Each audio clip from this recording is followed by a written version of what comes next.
അങ്ങനെ പൂരങ്ങൾക്ക് തുടക്കം കുറിച്ച് കണിമംഗലം ശാസ്താവിന്റെ പുറപ്പാട് വടക്കുംനാഥ ക്ഷേത്രത്തിലെത്തി. മഞ്ഞും വെയിലും ഏൽക്കാതെ കണിമംഗലം ശാസ്താവ് എത്തിയതിന് പിന്നാലെ മറ്റ് ഘടകക്ഷേത്രങ്ങളും വടക്കുംനാഥനിലേക്ക് പുറപ്പെട്ടു കഴിഞ്ഞു. രാവിലെ 11 മണിയോടെയാണ് പ്രസിദ്ധമായ മഠത്തിൽ വരവ് പഞ്ചവാദ്യം ആരംഭിക്കുക. സച്ചിൻ വള്ളിക്കാട് ശ്രീമൂലസ്ഥാനത്ത് നിന്നും ചേരുന്നു. പ്രസാദ് തെക്കേ ഗോപുരനടയിൽ നിന്നും ചേരുന്നു. ചെമ്പുക്കാവിൽ നിന്ന് ലവിൻ കെ വിജയനും റഹീം തിരുവമ്പാടി മഠത്തിൽ വരവിനൊപ്പവും നമുക്കൊപ്പം ചേരുന്നുണ്ട്. ആദ്യം അബ്ദുൾ റഹീമിലേക്ക് പോകാം. റഹീമെ, തിരുവമ്പാടി മഠത്തിൽ വരവ് അവിടെ ആരംഭിച്ചു. മുന്നിൽ നിന്നും റഹീം നയിക്കുന്നതും ഞങ്ങളുടെ പ്രേക്ഷകർക്കും എനിക്കുമൊക്കെ വൃത്തിയായിട്ട് കാണാം. വിവരങ്ങൾ എങ്ങനെയാണ്?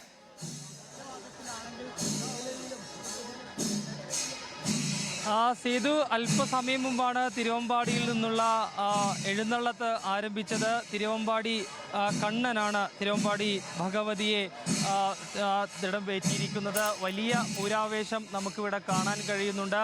വലിയ ജനക്കൂട്ടം തന്നെ ഇവിടെ ഉണ്ട്. ചേട്ടാ, എങ്ങനെ പോകുന്നു പൂരാഘോഷമൊക്കെ? എങ്ങനെ? പൂരാഘോഷം നല്ലൊരു, നിങ്ങൾ കാണുന്നില്ലേ ജനക്കൂട്ടം ഇത്ര അധികം കാണുന്നില്ലേ? ഇത്ര പതിവില്ല. അപ്പോൾ എന്ത് തന്നെ തൃശ്ശൂർ പൂരം എന്ന് പറഞ്ഞാൽ ജനങ്ങൾ തൃശ്ശൂർക്കാരുടെ ഒരു ഉത്സവമാണ്. അത് തൃശ്ശൂർക്കാർക്ക് പൂരം എന്ന് പറഞ്ഞാൽ അതാണ് ലഹരി. പൂരാണ് മെയിൻ തൃശ്ശൂർക്കാർക്ക്. ചേട്ടാ, വെടിക്കെട്ട് ഇല്ലാതിരിക്കുക അങ്ങനെ ഒന്നുമില്ല. ജനങ്ങൾ നോക്കും, ഇത്രയും പതിവില്ല ഒരിക്കലും. ഇത്ര ജനക്കൂട്ടാണ് കാണുന്നത്. വലിയ ആകാശം തന്നെ. പിന്നെ അത് പറയണ്ടല്ലോ വല്ല കാര്യം. ചേട്ടാ, എങ്ങനെ പുരോഗമിക്കുന്നു പൂരമൊക്കെ? അടിപൊളി, ഒന്നിനും കുറവില്ല. അടിപൊളിയായിട്ട് ആഘോഷിക്കുക തന്നെയാണ്. ആവേശമാണ്. ദുഃഖങ്ങളുണ്ട്, എന്നാലും നമ്മളേതായ കുറേ ദുഃഖങ്ങൾ ഉണ്ടായിട്ടുണ്ട്. എന്നിരുന്നാലും ഞങ്ങൾ അതിനെ ഒഴിവാക്കി അതിനെ മനസ്സിൽ കടിച്ചു പിടിച്ചുകൊണ്ട് നമ്മൾ ഈ കാര്യം ഭംഗിയായിട്ട് നടത്തിക്കൊണ്ടിരിക്കുന്നത്. എല്ലാവർക്കും വലിയ ആവേശം തന്നെയാണ്. സേതു, അല്പസമയം മുമ്പാണ് തിരുവമ്പാടി ക്ഷേത്രത്തിൽ നിന്ന് എഴുന്നള്ളത്ത് ആരംഭിച്ചത്. ഇനി നേരെ ബ്രഹ്മസ് മഠത്തിലേക്കാണ് ഈ യാത്ര. അതിനോടൊപ്പം തന്നെ പറയെടുപ്പ് അടക്കമുള്ള കാര്യങ്ങൾ നടക്കുന്നുണ്ട്. തിടംപേറ്റിയ ഗജവീരന്മാർ, അതായത് 3 ഗജവീരന്മാരാണ് ഇപ്പോൾ ഉള്ളത്.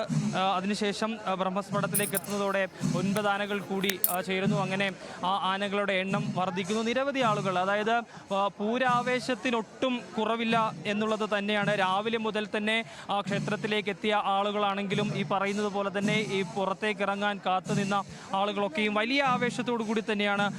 വളരെ മനോഹരമായ കാഴ്ചകളാണ് നമുക്ക് ഇവിടെ നിന്ന് കാണാൻ കഴിയുന്നത്.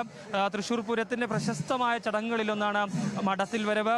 പഞ്ചവാദ്യങ്ങളുടെ അകമ്പടിയോടുകൂടി ഇങ്ങനെ ഈ യാത്ര ഇങ്ങനെ എഴുന്നള്ളത്ത് ഇങ്ങനെ പുരോഗമിക്കുകയാണ്. തിമില, മദ്ദളം, ഇടയ്ക്ക, കൊമ്പ്, ഇലത്താളം എന്നിങ്ങനെ 5 വാദ്യോപകരണങ്ങൾ ഉണ്ട്. അങ്ങനെ ആ ഒരു യാത്ര ഇങ്ങനെ പുരോഗമിക്കുന്നു. അല്പസമയത്തിനകം ഇത് ബ്രഹ്മസ് മഠത്തിലേക്ക് എത്തും. അവിടെ നിന്നുള്ള ചടങ്ങുകൾക്ക് ശേഷമായിരിക്കും നേരെ തിരുവമ്പാടി ക്ഷേത്രത്തിലേക്ക് പോവുക. വലിയ രീതിയിൽ തന്നെയുള്ള ചേച്ചി, എങ്ങനെ പോകുന്നു പൂരമൊക്കെ? വലിയ ആവേശമുണ്ട്. ആവേശമുണ്ട്, ദുഃഖമുണ്ട്, രണ്ടുമുണ്ട്. ഈ കുറേ നേരമായി കാത്തു നിൽക്കുകയായിരുന്നു. കൃഷ്ണന്റെ വരവ് നമുക്കതൊരു അനുഗ്രഹമാണ്. അത് തന്നെയാണ്. എല്ലാവരും ഇപ്പോൾ നമുക്ക് കാണാം, ഈ പറ എടുക്കാനുള്ള, അതായത് സ്ത്രീകൾ ഉൾപ്പെടെയുള്ള ആളുകൾ കാത്തു നിൽക്കുകയാണ്.